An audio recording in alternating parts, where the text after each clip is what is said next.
Fayyisan dhalatera ifa guddaasa arganeera. Fayyisan dhalatera ifa guddaasa arganeera.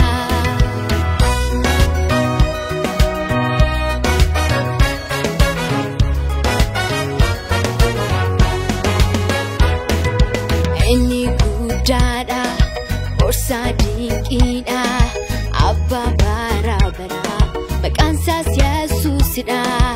Hordoftoota amantaa kiristaanaa maraaf akkasumas immoo deeggartoota miseensa waldaa amantoota Fiichee Salaalee kan taatan hundumaaf baga guyyaa yaadannoo dhaloota gooftaa keenya Yesuus Kiristoos kan bara 2016 isinii ga'e jecha hawwii qabu isiniif dabarsuu nan barbaada. Ayyaanni kun ayyaana milkii, ayyaana gaarii, maatiif firoota keessa wajjin kan itti gammaddanii dabarsan isiniif haa ta'u jecha ergaa kan biraa immoo dabarsuu nan barbaada. Egaa gaafa ayyaanicha kana kabajnu qabiyyee ayyaanichaa eegnee kabajuu qabna. Egaa warri namanni gaafa ayyaana kana dabarsan nyaataaf dhugaatii qofaatti irratti xiyyeeffatu. Nuni garuu warri dubbii Waaqayyoo beeknu nyaataaf dhugaatirra kan darbe ta'uu qaba. Akka dubbii Waaqaa jedhutti waa'ee dhalachuu Yesuus Kiristoosin itti yaaduudhaan gadi fageenyaan yaadaa dabarsuu qabna. Sanaaf immoo akka tolutti mana keenya keessatti maatii keenya wajjin taanee waldaatti dhufuudhaan ergaan tokko taanee faarfannaa isa wajjin deemu, ergaa isa wajjin deemu dhaga'uudhaan ayyaanicha dabarsuu qabna. Dabalataan immoo egaa gaafa ayyaana kan dabarsinu nyaachuu dhuguun baay'ee barbaachisaadha.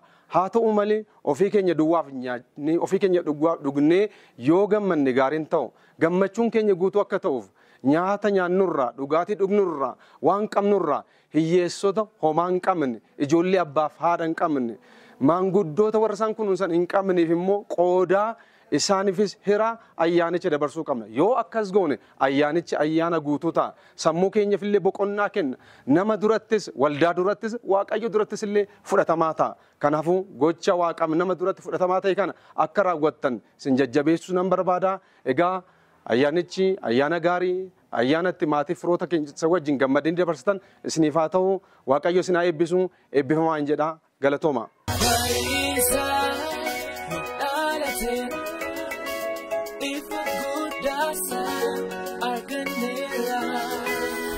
Fayyisan dhalatera ifa guddaasa arganeera.